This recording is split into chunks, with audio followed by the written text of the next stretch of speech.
She's going to talk to us exactly about how a host binder can make hosting your next retreat smooth and stress free.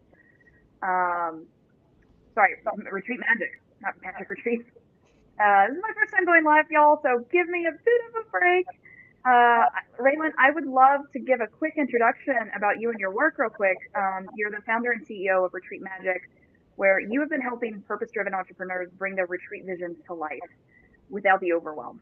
You've had over 17 years of experience in event planning, so okay, we can trust that you can make an event happen at this point, I think. And you're known for turning big ideas into these clear, actionable plans that allow folks to focus on the transformation really that they're bringing, so they don't have to spend so much time, panicking over the right location. But you help them choose that location, manage the budget, the timeline, the guest logistics. I imagine all of this helps with their profits quite a bit too. You bring structure to the creative process so your clients can really lead their retreats with confidence and lean into their own creativity that lets them do this. Because let's be real, the best retreats, they don't happen by accident. They definitely happen by design. And the reason you and I have teamed up today is because in creating that design, we definitely want to talk about, logistically and event planning, how that works, and then how that creates this retreat binder that becomes this source of truth for your people when they're managing all of this, and how that leans into creating the contracts and the legal protection that make sure that if something does go wrong on this thing, that you're covered to the best extent that you can, and that we're setting expectations for everybody you're interacting with. Is there anything else you'd like to add to that, Raelyn?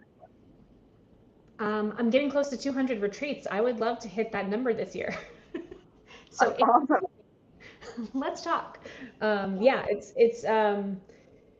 I have a special skill set that I've been blessed with, and I have found that pairing my skills with creatives is a really good mashup.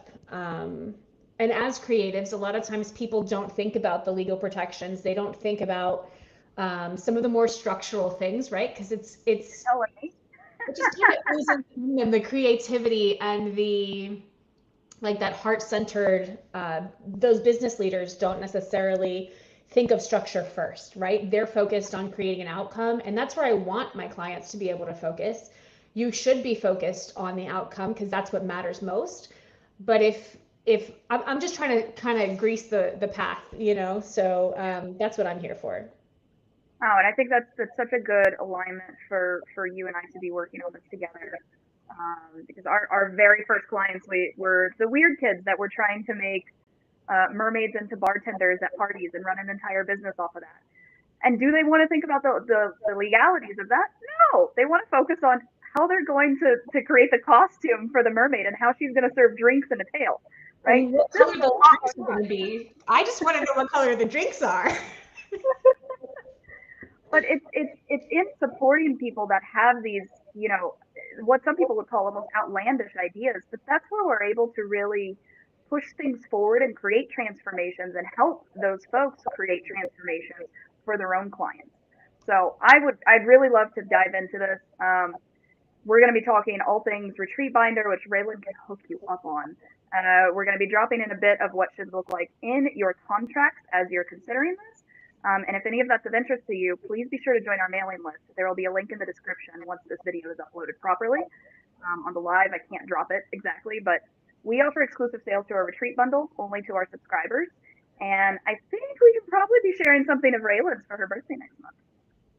But you have to join to find out what that is. So, Raelyn, let's get into what is a retreat binder and why does it matter?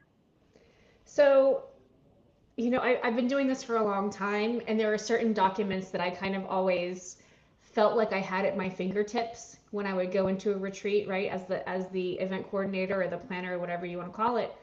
And then one time I went to a property, and you see these beautiful photos. It's all in the mountains, and it's lush and it's beautiful, and there's absolutely no internet service. Oh no. There's What? no, you might get half a bar of cell service. And right, this is kind of the environment you want to create a lot of times for a retreat. You want to bring people out of the normal. And it did definitely create a situation where it benefited the fact that no one was getting texts and calls and emails from home, right? Like that part was beautiful. But the disadvantage it created was like, I can only now work with what's physically in front of me. So if I have an issue with, you know, do we need an emergency phone number for a client, or this vendor is running late, or we're running late, let me call the vendor, you know, those kinds of things became very challenging. And in that moment, I was like, I wish I had a binder. Also, admittedly, I am in the age group where like I book my flights on a laptop, not my cell phone. You know what I mean? Okay, understood, Yeah. understood. And I still What, like what, paper. I gotta ask, were you the kind of person in middle school that you were like fighting over who had the coolest pen and pencil holder and the most colorful binder? Did you get the Lisa Frank stuff? Were you this person? I don't know that I got the Lisa Frank stuff as often, but I definitely wanted it.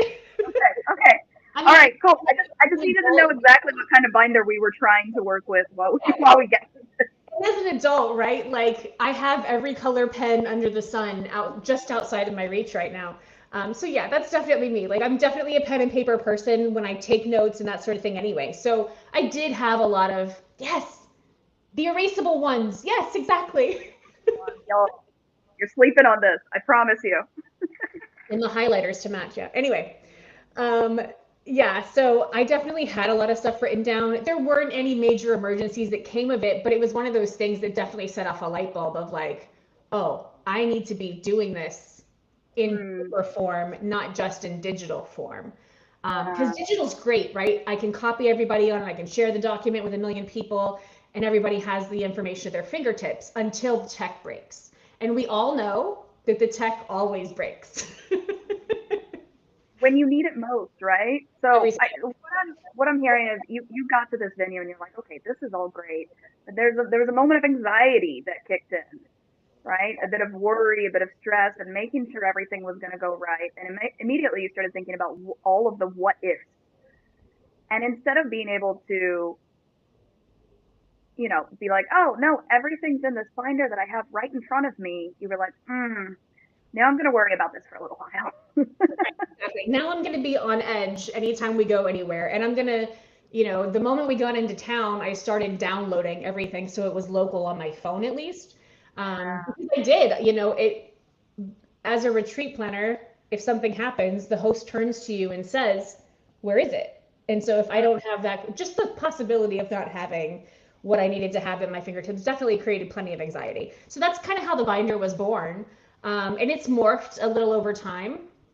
Every time something comes up and I'm like, oh, I wish I had this in the binder, it gets added for the next event.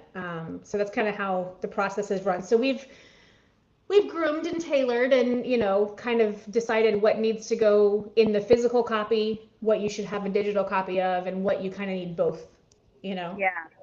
So let's talk about what are those key sections of the event binder that you at this point you're like, no, it doesn't matter what kind of retreat you're hosting, it doesn't matter where it is, it doesn't matter how many people are attending. Like, what are the things that you're just like, no, this absolutely needs to be in there because when something goes wrong, even if it's minor or major, right, you're gonna want to have this stuff at your fingertips, not having to be searched through a Google Drive or emails or Dropbox or whatever mess of text that you've got or WhatsApp messages, depending on how many people you're working with.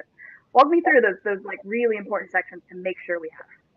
Yeah, I would say the guest information is one of like the biggest areas I feel like people kind of take for granted. Having your rooming list, your guest roster, emergency contacts for your guests, even the contacts for the guests themselves, right? You go on you're hosting a retreat, you have a relationship potentially with these people because you've coached them before or they've bought your book and so you're familiar with them already. You recognize their Instagram profile, right? But you Yeah. don't know their phone number. And so if you get separated while you're on an excursion or if everyone's out shopping and they don't make it back to the checkpoint at the right time, you need to be able to connect with them at the drop of a hat. Um, Mm, and no, most people don't normally put every single attendee in their phone, and you can absolutely do that. But I like having the physical form because again, sometimes phones are not, tech doesn't cooperate. Um, yeah. Having a code of conduct copy, like for the host, a copy themselves. And I also am personally in favor of Like if you create a schedule or some type of a booklet for your attendees, that you include the code of conduct in there as well. It's not, you know, my intention with that is just as a reminder, because they've already agreed to this before they get there. But as a reminder, this is how we're going to behave ourselves while we're here. I love that. One of the retreats that I've been on a couple at this point, y'all, which is why this is so near and dear to me, because they are such transformative experiences. And I respect the work that hosts put into this, the container that they're able to create to allow us to do exactly that, right? Step away from our general notifications, think about things on a different level, whether that be, I don't know, whether it's very personal, right, of just how you're wanting to change your life, or maybe a health plan for yourself. I've seen people do these. I've seen people do, business plans of how to 10x your business. All of these are amazing. But one of the things that was super reassuring to my little like type A multicolor pin vibes was one of the retreats I walked into. On my bedside table, once I was escorted to the room that I was going to be staying in, was the itinerary, as well as a couple like key points of like, if I had a problem with X, contact this person, right? If I needed to leave early, here was the phone number for whatever taxi service was in the area. Even if you sent me that by email, having it physically on my bedside table was so comforting when I had first arrived. So it was a really nice thing to do. And if you've already got that in your retreat binder, all you have to do is take it down to the local Kinko's and copy a few on site. You don't even have to remember to pack it in your bag and bring it there and deal with the weight of, however many more papers you need to bring. Yeah, So that's these expensive. things, like when we're talking about a retreat binder, it's not just the host that's benefiting; it's your guests too. Absolutely, absolutely, and it's part of the process of building trust with your guests. You know, as a host, these people are entrusting you with their time, which I mean, there's nothing more important these days. And so in order to honor that, we have to make sure that we're planning well in advance on our end.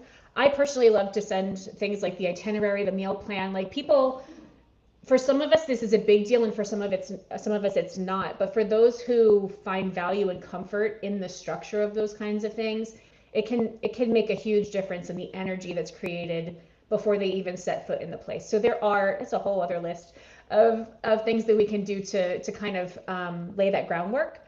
Yeah. But definitely, giving them kind of a format to begin with so that they know, oh, there's a plan. Oh, I'm not just showing up and we're winging it together, because that can trigger a lot of anxiety for a lot of people. So yeah, I definitely feel like the guest portion of the binder is hugely important. I also include in there like the list of their dietary restrictions or any medical concerns they have. Because it's important if you are feeding people, and sometimes as a host, sometimes you are, sometimes you're not. It depends on the event, obviously. But if you're bringing food in, then it's important that you know what the dietary restrictions are and that you can double check those and make sure that you're staying protected in that area. Well, and things, even if you have a plan, sometimes things have to change with the plan, right? Occasionally, that meal that's being catered at the house that you're staying at has to turn into a meal outside at a restaurant. And knowing what those, for example, allergies are, right? Dietary restrictions, that's you being a kind host. Allergies is you looking out for the health of your guests.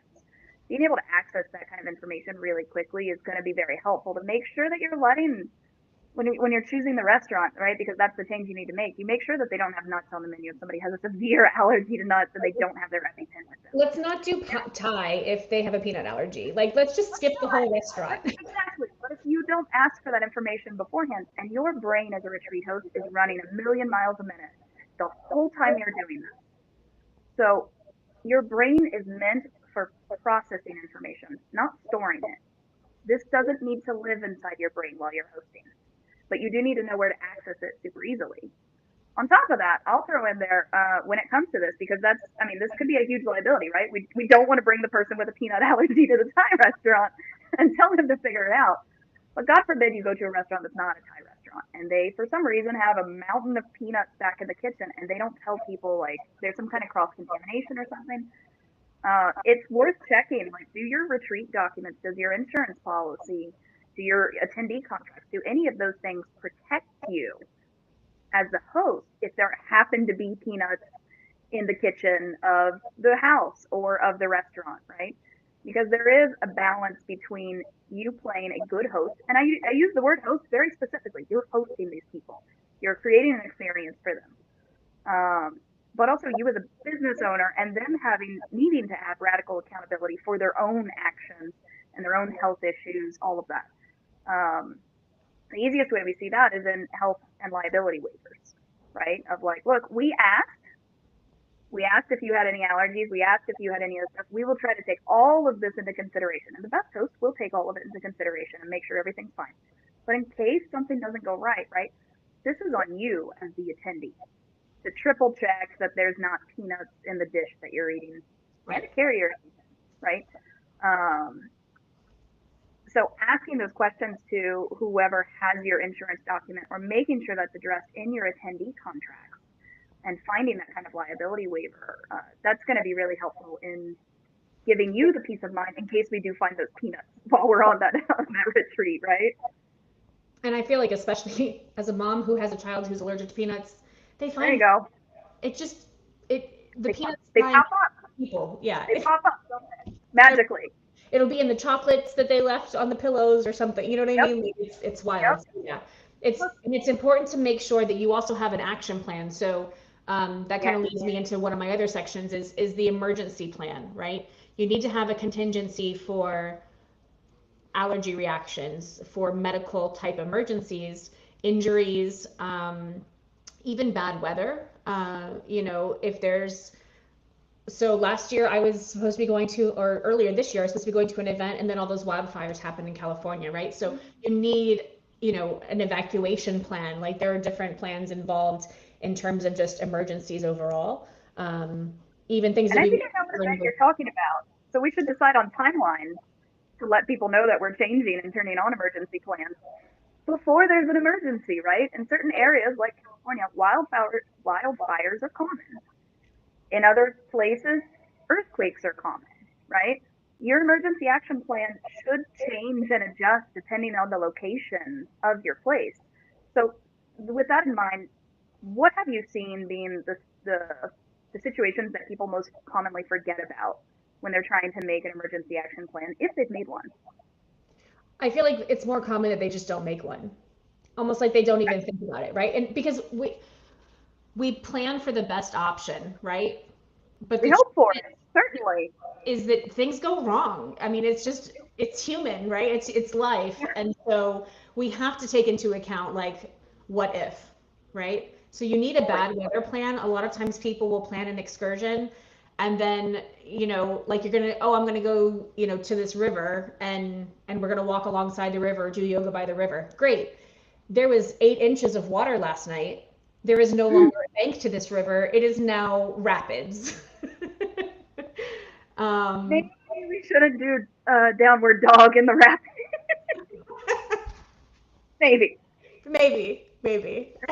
So you need an alternate, right? Maybe that's the thing, right? Maybe you're training to do like Navy SEAL stuff, and that's actually specifically a great thing for you. But it depends on your retreat. It depends on what you're trying to create as a host. Aqua yoga concept. It's new. It's innovative.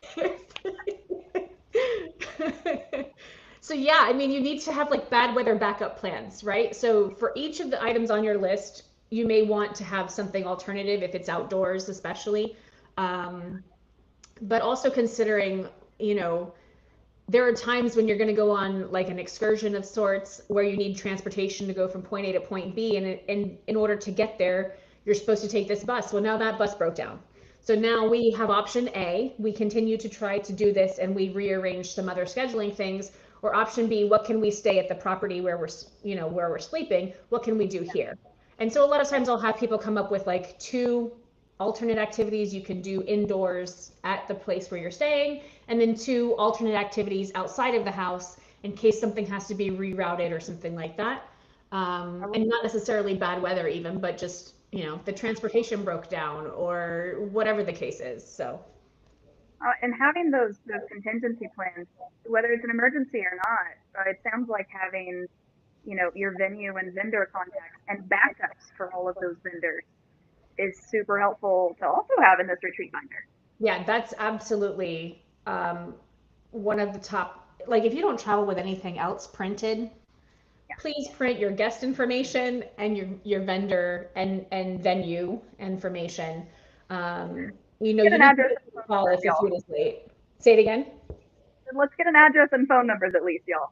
Right, exactly, exactly. And I prefer that they actually bring the agreement because again, if you have spotty internet or something isn't working right technologically, having the actual physical agreement, they're not normally 500 pages, right? This is, whether it's a hotel or an Airbnb or whatever the case is, it's important that you know your options. So you should, I'm gonna assume that Samantha would tell you, you should be looking at these contracts before you leave the house, before you sign them. Ideally, before you sign them, y'all. I mean, that's. Please Right. don't sign things without reading them. There's crucial information in them. I promise.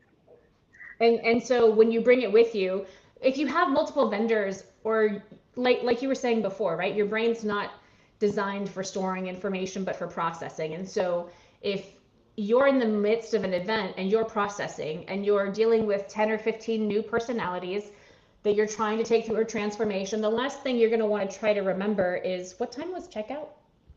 Right. Right? It should be on the schedule already, but let's just, you want to double check it or whatever, you can refer back to those documents and you can see, if we stretched it an extra hour, what would that cost us? Would it be worth it? Like those are the kinds of decisions you can make in the moment when you have the right information to make them with. Yeah. So definitely vendor contracts and venue contracts and contacts. So you want to know who to call if somebody's late, or if you're supposed to pick something up and you can't be there, you need to know who to reach out to so that you can, make those modifications. There's one thing that I've seen from a couple retreats I've been on that I thought was wildly helpful. I imagine if they had a retreat binder, it was in the retreat binder, but it was specifically shared with attendees. Because if you're doing, well, any retreat, but in this case it was international, there's always kind of a question of like, okay, our pickup point is, this place, this time. What do I do with my luggage until then? And on the day that you're trying to set up and get this house organized and make sure that the house looks like everything that you were told it was going to look like, and all your materials are in the right place and everybody's coming, somebody's flight was delayed for sure, it's going to happen. And you're trying to renegotiate what's happening with that, get the driver there. If you're providing drivers from the airport, you're like, what do I do with my luggage? Just being able to have like, here are 2 contact points for luggage storage or luggage transfer in this city that we're in was wildly helpful. It's 10 messages that you don't need to get as a host from the attendee day of. It's 10 messages that go to that luggage vendor that is no longer your issue, and right? And now you're not responsible for people's stuff, which is great because God forbid something happened to it. It's the vendor's problem or their problem. It's one less thing to worry about when you go through your itinerary and think, okay, where is everything at this point in the day? What could change at this point in the day? What hiccups could we come along the way? And do I have all the information readily available to deal with all of those when they pop up without having to figure out a solution on the fly?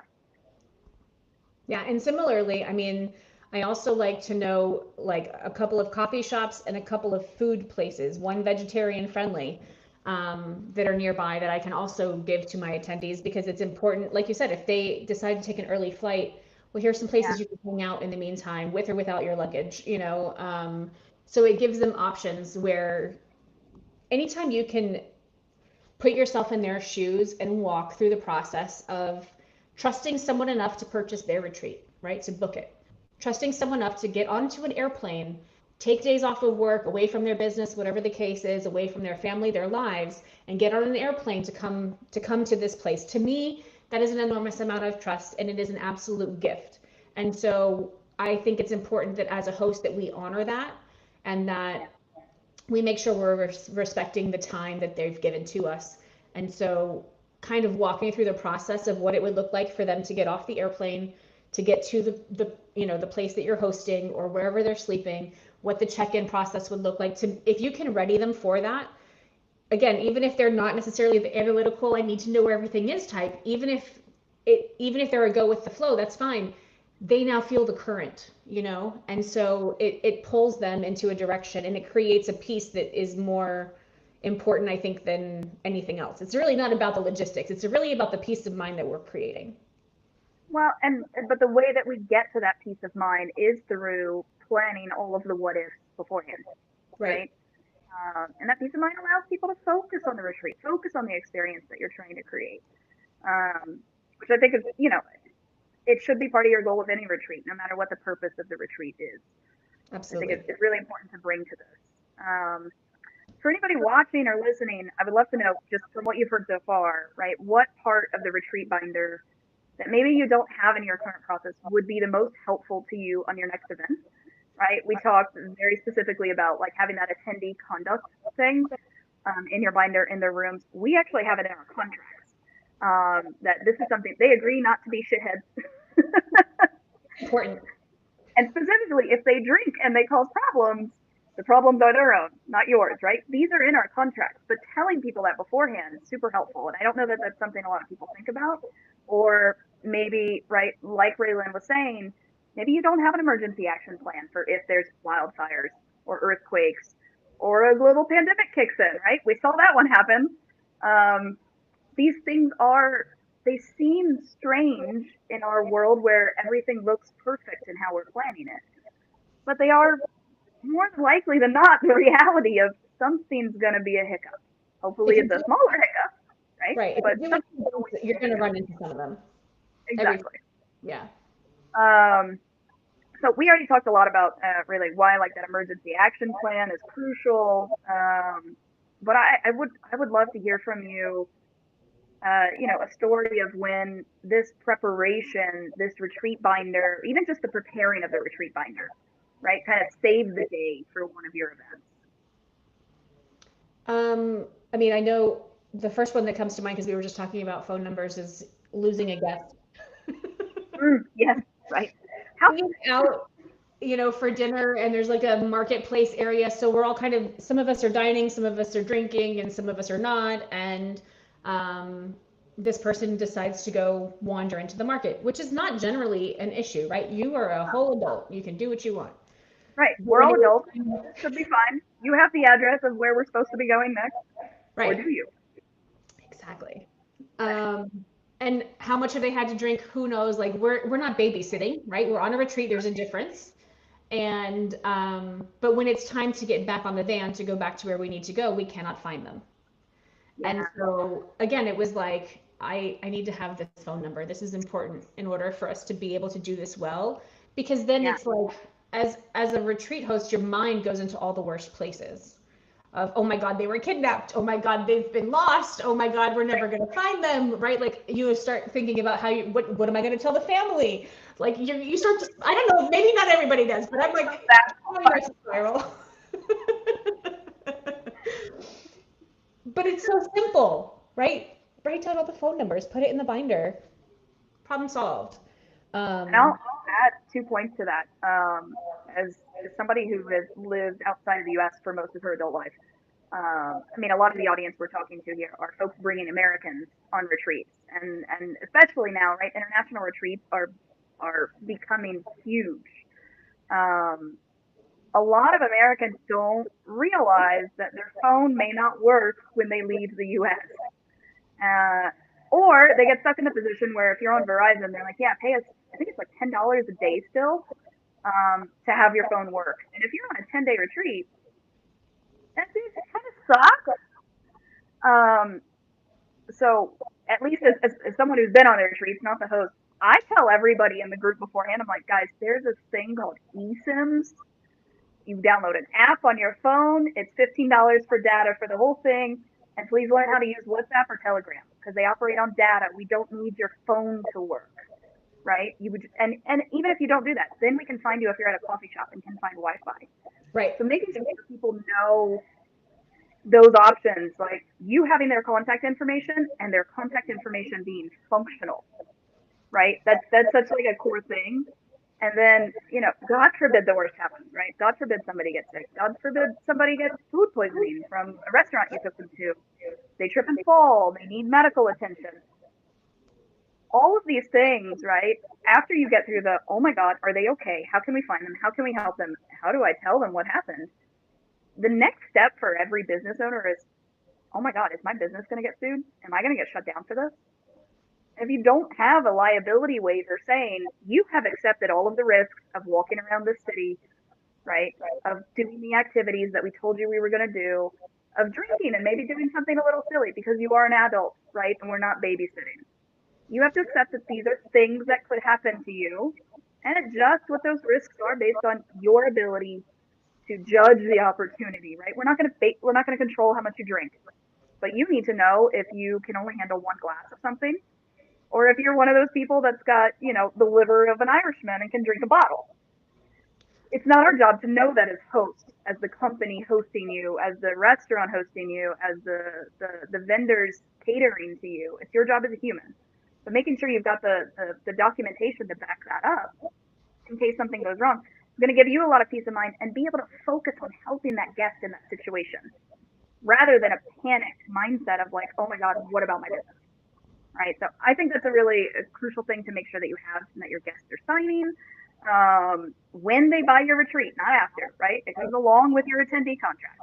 This stuff should all be made very clear to them the moment they give you money. Ideally, right before it, actually. They see this, they sign it, they give you money. You say, okay, great. And then adding to that, making sure that in your communication leading up to the event, that you're very clear about all of this, right? You're not a babysitter. Everything is optional, right? This is a container that you're creating, a space that you're creating. None of it is required. If somebody doesn't feel uncomfortable, if they're not up to it, step out. And that's okay. You have to give people that permission to make sure that you're creating the space that you want to, and you've got to have the legal backing to make sure that you're good on that. So, and then so in my binder, I also include like an incident report form, because yes, sometimes you have a love situation that. with someone right on the first night and they got a little too excited, they're a little too happy to Yeah, be here, whatever situation at home is gone, like they get their reprieve. And so they get a little too excited about the alcohol on the first night. So you fill out yeah, an incident report form and you're like, hey, this is what happened. I let them know verbally that this is against our code of conduct not to repeat it. So then if it does get repeated, you have the physical documentation of where you had this conversation with them already, and love that. it eliminates future issues more often than not. I mean, people, look, alcohol can make us do silly things sometimes. Sometimes just having that reminder, that second of like, hey, you took it a little overboard. Just, be aware. Will kind of push people into remembering their own values and how they want to behave. Uh, so I mean, I think that's a really wonderful idea. And if you've got, your code of conduct in your retreat binder, in your contract, you're putting it on the bedside table, then this becomes very clear. I think it's also important to know if you've got something in your contract saying like, if you violate our code of conduct, we have the right to kick you out of this. Like if you do something so egregious, you get in a fight with another attendee. Like, no, that's it. We're done. Get out, and we don't have to refund you nothing, right? Because otherwise, that I can see very easily turning into a small claims court Yeah. case. That's not something we need to deal with. We need to protect the space that we've curated so well for the people that we want to attend our retreat in the first place. So, all right, we've talked a bit about the virtual and paper binders already on like some tips to organize all of this. And I think it's pretty clear, right? We can start with virtual, but bring the paper. This is your final version in paper. Bring it as the backup. Yeah, I'd rather you bring too many of these things on paper than leave some at home and regret it. Yes. Yeah, I mean, even like the incident report forms, 99 times out of 100, we don't use any of them, right? You can use them the next event, it's fine. Yeah. Um, but just that I you think, have them, you're good. uh, and then kind of talking more about that organization, like how often do you update this in your lead up to actually hosting the event? Obviously, once we're there, things should be kind of set unless, we do have a hiccup and we change itinerary and we got to let everybody know about that. But like, how often are you looking at this binder as you're organizing the retreat? I mean, I would say every event that you do is unique, right? Mhm. Even if you're going to the same venue, chances are something is different. Whether it's, the number of sleeper sofas or, there's a million things that can change. So Yeah. I would recommend that you review it during the process, like in the last month before you leave, to make sure that you have everything. Maybe you updated your code of conduct because of something that happened 2 or 3 retreats ago. That needs to be updated in your binder as well so that everything is absolutely current. in the emergency plans, right? Like if we're going to Arizona, the emergency evacuation plans are going to be different than if we're going to Peru. Like all of these things are different. So you need to look at it each and every event. I would recommend updating it. If you're going to the same event location, you'll need to change less, but I would still recommend looking at it again just to be sure, because terms and conditions change, it happens. Yeah. And then really thinking about this, like we were saying, your brain is for processing, not for storing. And certainly other people, if you're lucky enough to have Raelyn helping you on your retreat, are going to be part of this. So who should have access to the binder? Because as a lawyer, I'm always on the side of like control access to things that might be personal information, because you have certain real like regulations around that. Control things that might contain intellectual property that you don't want publicly accessible, right? So we try to tell people restrict it to just the people who need to know. But who is the need to know for the binder? Generally speaking, the retreat host. So whoever, is kind of the face of the event, in my opinion, should kind of be the gatekeeper of that binder and that information, because ultimately it's typically their business, right? So they're the responsible party. But also as the event coordinator, if I'm there to back you up physically in coordinating the event, then I would need a lot of the information that's in there. I don't need your intellectual property. If you've printed workbooks and things like that, I don't need that, right, as the event planner. But it's important that you have a copy if that's necessary, for handouts and what have you. So I would say typically the retreat host and their sidekick, if you will, their right hand person, definitely definitely need to have access to that information, because the truth is, like we were talking about emergencies and whatever earlier. I had a retreat last weekend, and the host messaged me the Monday before the event, "Hey, I've got a fever." Oh, I was okay. terrified. Fortunately, they recovered before everything happened, but I was Okay. terrified, right? Because that means that now my responsibility is going to shift a little bit. Just a little. And it Just a makes little things a little more for you. challenging. Right. If they're only showing up to like stand 10 feet away from everyone and do their presentation because they may be contagious of something, that's different than if, we're all able to intermingle and they're able to really truly play host. So it changes the level of responsibility. But in that same mindset, if something happened to the host, I need to be able to know who to call for the host, right? And so it's important that whoever that right hand person is, whether it's me or someone else on their team, that information is accessible to at minimum two parties. Beyond that, I would say you have to use your discretion, but at minimum those two parties, I would say. I love that. And I'll also add to that, when a retreat host gets sick, if they're sick enough that they can't stand 10 feet away and they don't have support and they have to reschedule this whole thing, right? It's important, again, to make sure that your attendee contract allows the host an option to reschedule when these kind of things pop up, right? Not willy-nilly. It needs to outline what happens to the money, what happens to people if they can't attend the rescheduled date. Do you want to refund all the money back? Probably not, because you probably put out a lot of money to host this thing. But offering them a spot on your next retreat and using that as credit can help your cash flow. But if you don't have this kind of stuff outlined in your attendee contract, you're depending on the goodwill of everybody there to agree to it. Whereas if it's in your contract, you can make sure that you're covered in this situation, which makes things, again, a lot easier. This whole idea of thinking about all the what ifs mean that when something happens, you get to be a lot more chill, a better peace of mind, and you can think about how you can best serve the retreat that you're trying to do rather than panicking about how to protect yourself, basically. I want you to enjoy the event as much as your attendees do. Like the whole purpose is to create peace for everyone involved, including myself, including the host, right? Yes. Absolutely moments of stress. It happens. There's no way to avoid all of them. But the goal is to plan enough in advance, like you were saying, so that in the moment, it doesn't feel like it takes the sting out, right?